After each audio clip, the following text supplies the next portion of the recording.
Hi friends, ഏത് ജോലിയും അഭിമാനകരമാണ്. ജോലിക്ക് അങ്ങനെ താഴ്ന്നതെന്നോ ഉയർന്നതെന്നോ ഇല്ല. ഏത് ജോലിയും ചെയ്യുന്നതിന് നമുക്ക് ഏത് ജോലിയും നമുക്ക് ജോബ് സാറ്റിസ്ഫാക്ഷൻ തരുന്ന നമ്മുടെ ജോലികൾ നമ്മൾ വളരെ ആത്മാർത്ഥതയോടെ സന്തോഷത്തോടെ ചെയ്യണം. എല്ലാ ജോലിക്കും അതിൻ്റേതായ മഹിമയുണ്ട്. പക്ഷേ നിങ്ങളുടെ അഭിപ്രായം എന്താണ്? ജോലി ചെയ്യുമ്പോൾ ജോലിക്കുള്ള വേതനം നമ്മുടെ ക്വാളിഫിക്കേഷനും, അതായത് നമ്മുടെ എഡ്യൂക്കേഷനും നമ്മുടെ എക്സ്പീരിയൻസും അനുസരിച്ച് വേണ്ടേ? അപ്പം ഞാൻ ഈ വീഡിയോ ചെയ്യാനുള്ള മെയിൻ കാരണം, നേഴ്സുമാരുടെ സമരം എവിടം വരെ എത്തി? അവർക്ക് വേണ്ട സാലറി കിട്ടിയോ? നിങ്ങൾ ആരെങ്കിലും അതേപ്പറ്റി തിരക്കുന്നുണ്ടോ? അതോ ഇപ്പോൾ നമ്മൾ ഇലക്ഷനകത്ത് നേഴ്സുമാരുടെ സമരവും അതൊക്കെ അങ്ങ് മുങ്ങിപ്പോയോ? ജോലി ചെയ്യുന്നവർക്ക് അവർക്ക് വേണ്ട വേതനം കിട്ടുക എന്നുള്ളത് അത് ഓരോരുത്തരുടെയും അവകാശമല്ലേ?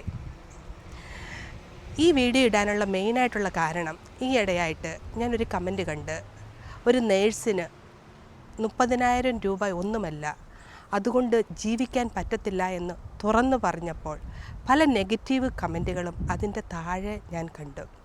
ശരിയാണ്, നമുക്ക് 30,000 അല്ല, 20,000, 10,000 അതിൽ താഴെയും വരുമാനം ഉള്ളവരുണ്ട്, അതുകൊണ്ട് ജീവിക്കുന്നവരുണ്ട്, ഇല്ലെന്ന് ഞാൻ പറയുന്നില്ല.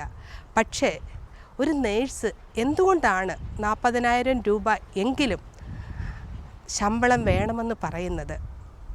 അതായത് നിങ്ങൾക്കറിയാമല്ലോ, ഒരു നേഴ്സ് ആകണമെങ്കിൽ എത്രത്തോളം നന്നായിട്ട് പഠിക്കണം. അതായത് നമ്മളിൽ പലരും ഒരു പക്ഷേ പഠിക്കേണ്ട സമയത്ത് പഠിക്കാതെ ലൈഫ് എൻജോയ് ചെയ്തോ ഉഴപ്പിയോ നടന്ന് ഈ സമയത്ത് നേഴ്സ് പഠിക്കുമായിരുന്നു. കാരണം നേഴ്സിങ്ങിന് അഡ്മിഷൻ കിട്ടണമെങ്കിൽ തന്നെ നമ്മൾക്ക് സയൻസ് സബ്ജക്റ്റിന് 50%, 50% മാർക്ക് വേണം. അത് അത്രയ്ക്ക് ഈസിയല്ല. അത് നല്ല ഹാർഡ് വർക്ക് ചെയ്താലേ കിട്ടത്തുള്ളൂ. 50% മിനിമം എന്ന് വിചാരിച്ച് നമുക്ക് അഡ്മിഷൻ കിട്ടണമെന്നില്ല. അതിൽ കൂടുതൽ ഇതൊരു കോമ്പറ്റേറ്റീവ് ഫീൽഡാണ്. അഡ്മിഷൻ കിട്ടണമെങ്കിൽ നന്നായിട്ട് പഠിച്ചവർക്കേ അഡ്മിഷൻ കിട്ടത്തുള്ളൂ. അതോടൊപ്പം തന്നെ എൻട്രൻസ് എക്സാം ഉണ്ട്. ഓക്കെ, പഠിച്ചാൽ മാത്രം പോരാ, പിന്നെയോ നമുക്ക് ഇത് പഠിക്കാനുള്ള സാമ്പത്തികവും വേണം. അതെ, പല നേഴ്സുമാരും ലോൺ എടുത്താണ് ഇത് പഠിച്ചിരിക്കുന്നത്. അപ്പോൾ അവർക്ക് ജോലിയിൽ നിന്ന് കിട്ടുന്ന ശമ്പളത്തിൽ നിന്ന് വേണം ഈ ലോൺ അടയ്ക്കാനായിട്ട്. ഒരു കാര്യം ലോൺ അടയ്ക്കാനായിട്ട്. പിന്നെ അപ്പനും അമ്മയും വളരെ കഷ്ടപ്പെട്ടാണ് പഠിപ്പിച്ചത്. അവർക്കും ചെറുതായിട്ട് എന്തെങ്കിലുമൊക്കെ ചെയ്തു കൊടുക്കണ്ടേ? അതിനുമുള്ളൊരു കടമയില്ലേ? ശരിയാണ്, നമ്മുടെ നാട്ടിൽ ഒക്കെ വീട്ടുജോലിക്ക് വരുന്നവരോ പറമ്പിൽ ജോലിയുള്ളവരോ ഇതിൽ കുറച്ച് വേതനം കിട്ടുന്നവരാണ്. അവരും ജീവിക്കുന്നില്ലേ? അവരും ജീവിക്കുന്നുണ്ട്. പക്ഷേ ഒരു നേഴ്സിന് വീട്ടുജോലിക്കാർ പോകുന്നത് പോലെ, അതോ പുറത്ത് പണിക്ക് വരുന്നവരെ പോലെ ജോലിക്ക് പോകാൻ പറ്റുമോ? അവൾക്ക് പ്രൊഫഷണലായിട്ട് വേണ്ടേ ജോലിക്ക് പോകാൻ? നല്ല യൂണിഫോം ഇടണ്ടേ? അതിന് പൈസ വേണ്ടേ? നല്ല യൂണിഫോം വേണം, നല്ല ഷൂ വേണം, അതുപോലെ തന്നെ നന്നായിട്ട് ഒരുങ്ങി നടക്കണം. ഇതിനൊക്കെ പൈസയുടെ ആവശ്യമുണ്ട്. അവൾക്കൊരിക്കലും ഒരു വീട്ടുജോലിക്കാരിയെ പോലെയോ പറമ്പിൽ പണിയുന്ന ആൾക്കാരെ പോലെയോ തൻ്റെ ജോലി സ്ഥലത്തോട്ട്, കാരണം ഇതൊരു പ്രൊഫഷനാണ്, ആ പ്രൊഫഷണൽ എത്തിക്സ് കീപ്പ് ചെയ്യേണ്ട ആവശ്യമാണ്. അങ്ങനെ വേണം അവൾ ജോലി സ്ഥലത്ത് പോകാനായിട്ട്. അതിന് പൈസ വേണം. പിന്നെ ഒരു പക്ഷേ നമ്മുടെ കൂടെയുള്ള വീട്ടുജോലിക്ക് വരുന്നവരോ പുറംപണിക്ക് വരുന്നവരോ ഒക്കെ ഒരു പക്ഷേ നമ്മുടെ അടുത്തുള്ളവർ തന്നെയായിരിക്കും. അല്ലെങ്കിൽ വീട്ടുജോലിക്കാർ നമ്മുടെ വീട്ടിലായിരിക്കും താമസിക്കുന്നത്. പക്ഷേ നേഴ്സിന് താൻ ജോലി ചെയ്യുന്ന ഹോസ്പിറ്റലിലോട്ട് പോകുന്നതിന് അതിന് ബസ് ചാർജ് വേണ്ടേ? അതിനും പൈസ വേണ്ടേ? പിന്നെ ഒരു നേഴ്സ് 12 മണിക്കൂറോ 8 മണിക്കൂറും ഒരു നേഴ്സായി എനിക്ക് പറയാൻ പറ്റും. ഈ 12 മണിക്കൂറിലും 8 മണിക്കൂറിലും ഒരു നിമിഷം പോലും ഇരിക്കാതെ ഓടി നടന്ന്, അതായത് 2 കാലേലും ഒരു നിമിഷം പോലും ഇരിക്കാതെ ജോലി ചെയ്ത ദിവസങ്ങളുണ്ട്. കാരണം ഒരു രോഗിയുടെ ജീവിതം വളരെ ക്രിട്ടിക്കൽ സ്റ്റേജസ് ആകുമ്പോൾ ആ നേഴ്സ് മറ്റെല്ലാ കാര്യങ്ങളും മറക്കും. ആ രോഗിയെ അവരുടെ ജീവിതം എങ്ങനെ രക്ഷിക്കാൻ പറ്റും, ഇത് മാത്രമേ ഉള്ളൂ ചിന്തിക്കത്തുള്ളൂ. ആ സമയത്ത് നേഴ്സ് അവളുടെ ഭക്ഷണത്തിൻ്റെ കാര്യമോ ഈവൻ ബാത്റൂമിൽ പോകാൻ പോലും ഓർക്കാറില്ല. ഇത് പറയുമ്പോൾ എനിക്ക് നല്ല ഒരു ഓർമ്മയുണ്ട്.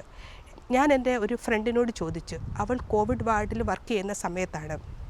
അപ്പോൾ ഞാൻ പറഞ്ഞു, കോവിഡൊക്കെയാണ്, നന്നായിട്ട് ഹെൽത്ത് നോക്കണം, ഫുഡ് കഴിക്കണം, വെള്ളം കുടിക്കണം എന്നൊക്കെ പറഞ്ഞപ്പോൾ അവൾ എന്നോട് പറയുവാണ്, ഈ നമ്മുടെ മാസ്കും അതുപോലെ തന്നെ മറ്റ് ഡ്രസ്സുകളൊക്കെ ഇട്ടാണല്ലോ, PPE കിറ്റൊക്കെ ഇട്ടാണല്ലോ നമ്മൾ കോവിഡ് പേഷ്യൻറ്റുമായിട്ട് ഐസൊലേഷൻ വാർഡിൽ വർക്ക് ചെയ്യുമ്പോൾ എന്നോട് പറയുവാണ്, ഈ ഡ്രസ്സൊക്കെ അഴിച്ച് ബാത്റൂമിൽ പോകണമല്ലോ എന്നോർത്ത് ഞാൻ വെള്ളം പോലും കുടിക്കാറില്ല.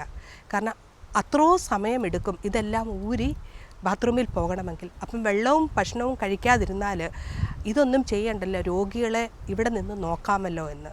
അപ്പോൾ ഇങ്ങനെ ചിന്തിക്കുന്നതാണ് നേഴ്സസ്. അവർ പലപ്പോഴും അവരുടെ ഹെൽത്തും അവരുടെ ജോലിയിൽ വന്നു കഴിഞ്ഞാൽ ഞങ്ങൾ പലപ്പോഴും ഞങ്ങളുടെ കുടുംബത്തെ തന്നെ മറന്നു പോകാറുണ്ട്. അവർ അവിടെ സുരക്ഷിതരാണ് എന്നൊരു വിശ്വാസം. ആ സമയത്ത് ഞങ്ങളുടെ മുമ്പിലുള്ളത് ഞങ്ങളുടെ രോഗികളാണ്. അവരുടെ വെൽബീയിങ്, അവരുടെ ഹെൽത്ത്, അവരുടെ ജീവൻ അത് രക്ഷിക്കാൻ വേണ്ടിയാണ് ഓടി നടന്ന് ജോലി ചെയ്യുന്നത്. അതോടൊപ്പം തന്നെ നിങ്ങൾ മനസ്സിലാക്കണം, ഇപ്പോൾ വളരെ ആധുനിക രീതിയിലുള്ള പല പല മെഷീനുകളുണ്ട്.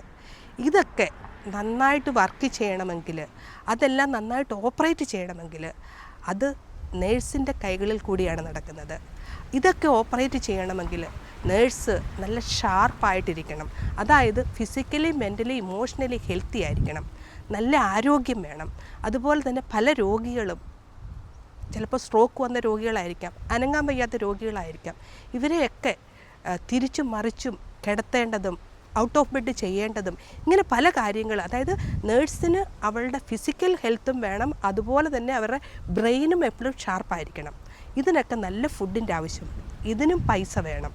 ഇപ്പം ഞാൻ അങ്ങനെ പല പല കാര്യങ്ങൾ പറഞ്ഞാൽ നേഴ്സസിന് അവരുടെ ജോലി ചെയ്യുന്നതിന്, അവരുടെ കുടുംബം നോക്കുന്നതിലുപരിയായിട്ട് അവരുടെ ജോലി ആത്മാർത്ഥമായിട്ടും പരമാർത്ഥമായിട്ടും ചെയ്യുന്നതിന്, അതിനവരെ ഫിസിക്കലി, മെൻ്റലി, ഇമോഷണലി സ്റ്റേബിളാക്കുന്നതിനും നല്ലൊരു അപ്പിയറൻസിൽ നമുക്കൊരു നല്ലൊരു ഗുഡ് ഹാപ്പിനെസ് അവരെ കാണുമ്പോൾ തന്നെ ഒരു സന്തോഷവും ഒരു റിലാക്സ് ഫീലിങ്സും ഉണ്ടാകുന്നതിന് വേണ്ടി നേഴ്സസിന് മിനിമം 40,000 രൂപയെങ്കിലും ശമ്പളം കൊടുക്കേണ്ടത് ആവശ്യമാണ്. 30,000 രൂപയും വളരെ കുറവാണ്. 30,000 രൂപയ്ക്ക് ഒരു നേഴ്സിന് നേഴ്സായിട്ട് ജോലി ചെയ്യാനായിട്ടുള്ള സാഹചര്യം, നന്നായി ജോലി ചെയ്യാനായിട്ടുള്ള ഒരു സാഹചര്യം ഉണ്ടാക്കാൻ വളരെ പ്രയാസമാണ്. അതെ, അതുകൊണ്ട് നിങ്ങൾ എന്തിനു മടിക്കുന്നു?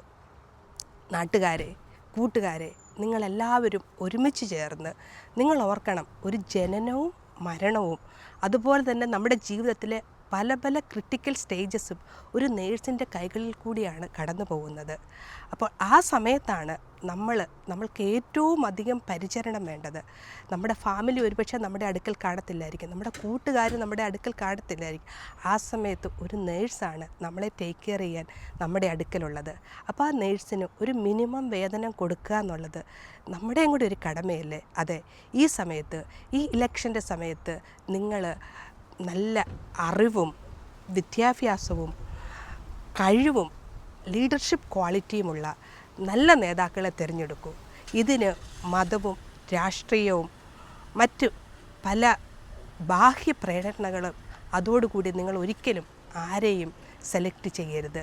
നമ്മുടെ നാടിനും പഠിച്ചവർക്ക് അവരുടെ എഡ്യൂക്കേഷനും ക്വാളിഫിക്കേഷനും എക്സ്പീരിയൻസും അനുസരിച്ച് ജോലി പ്രദാനം ചെയ്യാൻ പറ്റുന്ന ഒരു കേരളം ഉണ്ടാക്കാൻ കഴിവുള്ള ആൾക്കാരെ വോട്ട് ചെയ്ത് വിജയിപ്പിക്കും. ഇത് നിങ്ങളോടുള്ള എൻ്റെ ഒരു അഭ്യർത്ഥനയാണ്. നിങ്ങളുടെ അഭിപ്രായം കമൻറ്റിൽ ബോക്സിൽ ഇടുമല്ലോ. അതുപോലെ തന്നെ അതെ, ഈ സോഷ്യൽ മീഡിയ നിങ്ങൾ ഓരോരുത്തരും ഈ നേഴ്സസിൻ്റെ വേതനം, മിനിമം വേതനം 40,000 ആക്കാൻ വേണ്ടി നിങ്ങളെക്കൊണ്ടാകുന്ന രീതിയിൽ സ്പ്രെഡ് ചെയ്യുക, അതിനുവേണ്ടി പരിശ്രമിക്കുക. നിങ്ങൾക്ക് ഈ വീഡിയോ ഇഷ്ടപ്പെടുകയാണെങ്കിൽ കമൻറ്റ് ചെയ്യുക, സബ്സ്ക്രൈബ് ചെയ്യുക, ഷെയർ ചെയ്യുക. Thank you for watching.